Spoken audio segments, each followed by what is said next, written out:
പഞ്ചായത്തുകൾ അഴിമതിയുടെ കൂത്തരങ്ങായി മാറുന്നു. ചട്ടങ്ങളും നിയമങ്ങളും കാറ്റിൽ പറത്തിയാണ് ഭരണം നടത്തുന്നതെന്ന് വ്യാപക ആരോപണം. സർക്കാർ വകുപ്പുകളിലെ അഴിമതിയും കൈക്കൂലിയും തുടച്ചു നീക്കും, ഫയലുകൾ താമസമില്ലാതെ തീർപ്പാക്കുമെന്ന് പറഞ്ഞാണ് ഈ സർക്കാർ അധികാരത്തിൽ വന്നത്. എന്നാൽ 8 കൊല്ലത്തെ ഭരണമുണ്ടായിട്ടും അഴിമതിയും കൈക്കൂലിയും പൂർവാധികം കൂടുതൽ സജീവമായിരിക്കുകയാണെന്നാണ് ജനങ്ങൾ ആരോപിക്കുന്നത്. ജനങ്ങൾക്ക് കൂടുതലായും ബന്ധപ്പെടേണ്ട തദ്ദേശ ഭരണം, റവന്യൂ തുടങ്ങിയ വകുപ്പുകളിലാണ് അഴിമതിയുടെ കൂത്തരങ്ങ് നടക്കുന്നത്. വിവിധ സർക്കാർ വകുപ്പുകളിലെ കൈക്കൂലിയും അഴിമതിയെപ്പറ്റിയും സർവേ നടത്തിയതിൽ പഞ്ചായത്ത്, റവന്യൂ, മോട്ടോർ വാഹന വകുപ്പ് തൊട്ട് മുഖ്യമന്ത്രിയുടെ PRD വരെ മത്സരിച്ചാണ് അഴിമതി നടത്തുന്നതെന്നായിട്ടാണ് കണ്ടെത്തിയത്.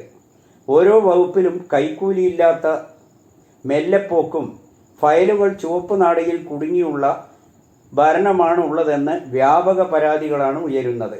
കൈക്കൂലി നൽകുന്നവരെ നിയമങ്ങളും ചട്ടങ്ങളും മറികടന്നും വഴിവിട്ട് സർക്കാർ സംവിധാനങ്ങളെയും മേലുദ്യോഗസ്ഥരുടെയും മന്ത്രിമാരുടെയും വരെ ഇടപെടൽ ഉണ്ടായിട്ടും തട്ടിപ്പിനും വെട്ടിപ്പിനും കൂട്ടുനിൽക്കുന്നു. ജനങ്ങളുടെ നികുതി പണത്തിൽ സർക്കാർ വഴി ശമ്പളം, മറ്റ് ആനുകൂല്യങ്ങൾക്ക് പുറമെ കൈക്കൂലി വാങ്ങി കോടീശ്വരന്മാരാകുന്ന എത്രയോ ഉദ്യോഗസ്ഥർ LSGD വകുപ്പിൽ ഉണ്ടെന്നും റവന്യൂ വകുപ്പിൽ ഉണ്ടെന്നും വിജിലൻസിൻ്റെ റെയ്ഡുകളിൽ നിന്ന് മനസ്സിലാക്കാൻ കഴിഞ്ഞിട്ടുണ്ടെന്നും നാട്ടുകാർ ചൂണ്ടിക്കാട്ടുന്നു. കേരളത്തിൽ ഏറ്റവും കൂടുതൽ വരുമാനമുള്ള ജനപ്രതിനിധികളായ മെമ്പർമാർ പണപ്പിരിവിനുള്ള തത്രപ്പാടിൽ ജനസേവനം മറക്കുന്നുവെന്നാണ് വോട്ടർമാരായ ജനങ്ങൾ ആരോപിക്കുന്നത്. പുതുശ്ശേരി പഞ്ചായത്തുകളെ പോലുള്ള പഞ്ചായത്തുകളിലാണ് കൂടുതലായി അഴിമതി നടക്കുന്നതെന്ന് വിവിധ മേഖലയിൽ സംരംഭവും നിക്ഷേപവും നടത്തുന്നവർ പറയുന്നു.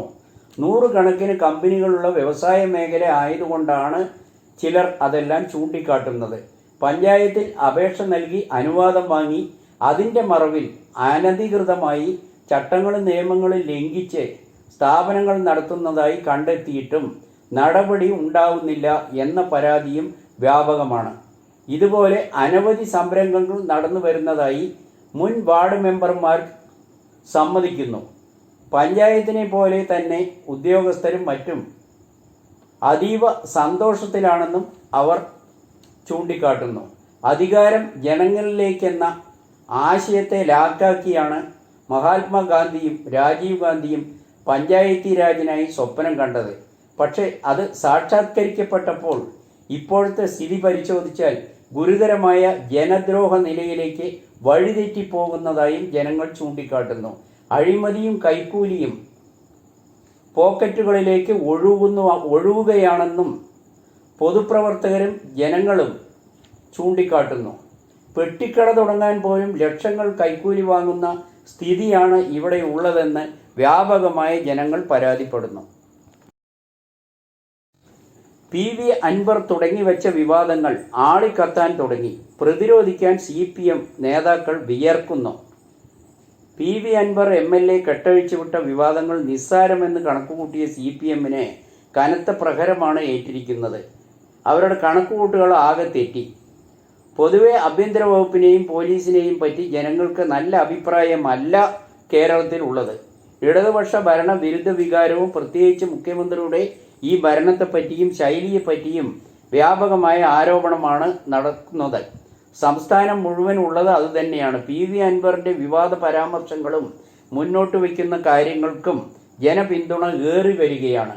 മലപ്പുറത്തെയും തൊട്ടടുത്തുള്ള മണ്ഡലങ്ങളിലും ഇളക്കി മറിച്ചാണ് അൻവർ മുന്നേറുന്നത്. അൻവറിൻ്റെ പിന്നിൽ നിന്ന് രഹസ്യമായി പിന്തുണയ്ക്കുന്നവരും വൈകാതെ പുറത്തു വരും. ഒക്ടോബർ 2-ന് KT ജലീലിൻ്റെ പുതിയ പുസ്തകത്തിൻ്റെ പ്രകാശനം നടക്കുന്ന സമയത്ത് എനിക്കും ചിലത് പറയാനുണ്ട് എന്ന് നേരത്തെ അറിയിച്ചിരുന്നു. മുഖ്യമന്ത്രിയുടെ പൊളിറ്റിക്കൽ സെക്രട്ടറി P ശശി ADGPക്കും എതിരെ PV അൻവർ ഉയർത്തിയ പോരാട്ടത്തിന് തുടക്കം മുതലേ KT ജലീൽ പിന്തുണ നൽകി വരികയാണ്. കോൺഗ്രസിൽ നിന്നും ലീഗിൽ നിന്നും ഇടതിലേക്ക് പോയ 2 ജനപ്രതിനിധികളും ഇതേ പിന്തുണ വാഗ്ദാനം ചെയ്യുന്നു. സുജിത് ദാസിൻ്റെയും ബന്ധപ്പെട്ട് സസ്പെൻഡ് ചെയ്തതും മലപ്പുറം SP ശശിധരനെ മാറ്റിയതും സന്തോഷിച്ചിരുന്നതായും കരുതപ്പെടുന്നു. എന്നാൽ അതെല്ലാം നിരാശയായി എന്നാണ് പറയുന്നത്. കോടിയേരി സഖാവ് ഇതെല്ലാം അന്നേ പറഞ്ഞിരുന്നു. ഒറ്റയാകും, കാത്തിരിക്കാൻ എനിക്കാവില്ല എന്നൊക്കെ. പാർട്ടിയിൽ ഇപ്പോൾ എന്തൊക്കെയാണ് നടക്കുന്നതെന്നും വിനോദിനി ബാലകൃഷ്ണൻ പറഞ്ഞു. കോടിയേരി സഖാവ് ഉണ്ടായിരുന്നെങ്കിൽ എന്ന PV അൻവറിൻ്റെ പരാമർശത്തിന് പിന്നാലെ തന്നെ തേടിയെത്തിയത് ഒട്ടേറെ സന്ദേശങ്ങളോ ആണ്. ഇന്ന് കോടിയേരി ബാലകൃഷ്ണൻ്റെ ഭാര്യ വിനോദിനി ബാലകൃഷ്ണൻ ഭാര്യ എന്ന നിലയിൽ ഭർത്താവിനെ പറ്റി അഭിമാനമാണ് തന്നെ പോലുള്ളവർക്ക് ഉള്ളത്. തന്നെ പോലെയുള്ള അവരും അത് മിസ് ചെയ്തു എന്നാണ് പറയേണ്ടിയിരിക്കുന്നതെന്ന് വിനോദിനി പറഞ്ഞു. മക്കൾക്കെതിരെ ഉയർന്ന ആരോപണങ്ങൾ അവസാന കാലത്ത് കോടിയേരിയെ മാനസികമായി തളർത്തി. ഒരു വശത്ത് മകൻ ജയിലിൽ, മറുവശത്ത് ഭർത്താവിൻ്റെ മാരകമായ അസുഖം, അതിനിടെ അപവാദ പ്രചരണങ്ങൾ ധാരാളം. ബാലകൃഷ്ണേട്ടൻ കൂടെ ഉണ്ടായിരുന്നതുകൊണ്ട് പ്രതിസന്ധികളിൽ തളരാതെ പിടിച്ചു നിൽക്കാൻ കഴിഞ്ഞുവെന്നും അവർ പറഞ്ഞു.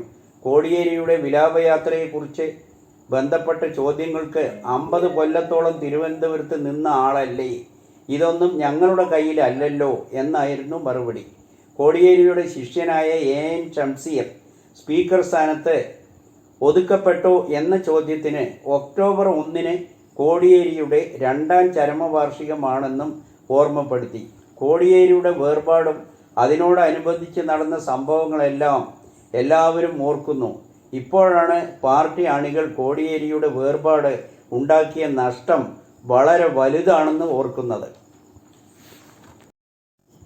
ആക്രി കച്ചവടത്തിൽ ചുരുങ്ങിയ കാലം കൊണ്ട് കോടീശ്വരനാകാം, ലക്ഷങ്ങളുടെ ഐഫോണുകളും സ്വന്തമാക്കാം.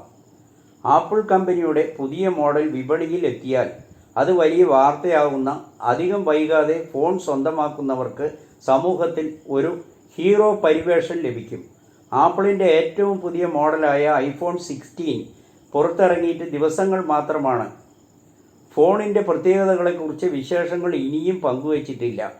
ടെക് ലോകം അതിനിടെ 2.5 ലക്ഷം രൂപയ്ക്ക് 2 ഐഫോണുകൾ സ്വന്തമാക്കിയത് ഒരു ആക്രി കച്ചവടക്കാരനാണ് ഇപ്പോൾ രാജ്യത്തെ താരമായത്. ഫോൺ അൺബോക്സ് ചെയ്യുന്ന വീഡിയോ സമൂഹ മാധ്യമങ്ങളിൽ തരംഗമാണ്.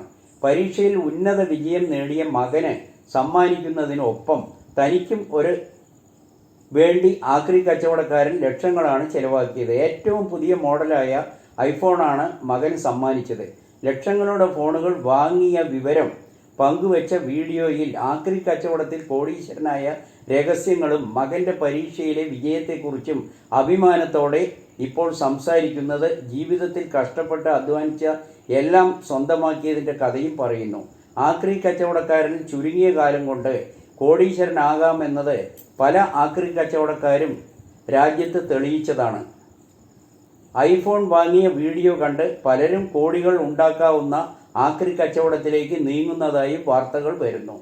പാലക്കാട് വ്യവസായ മേഖലയായ കഞ്ചിക്കോടും ആക്രി കച്ചവടക്കാർ കൂണുപോലെ പെരുകുന്നതായും പറയപ്പെടുന്നു.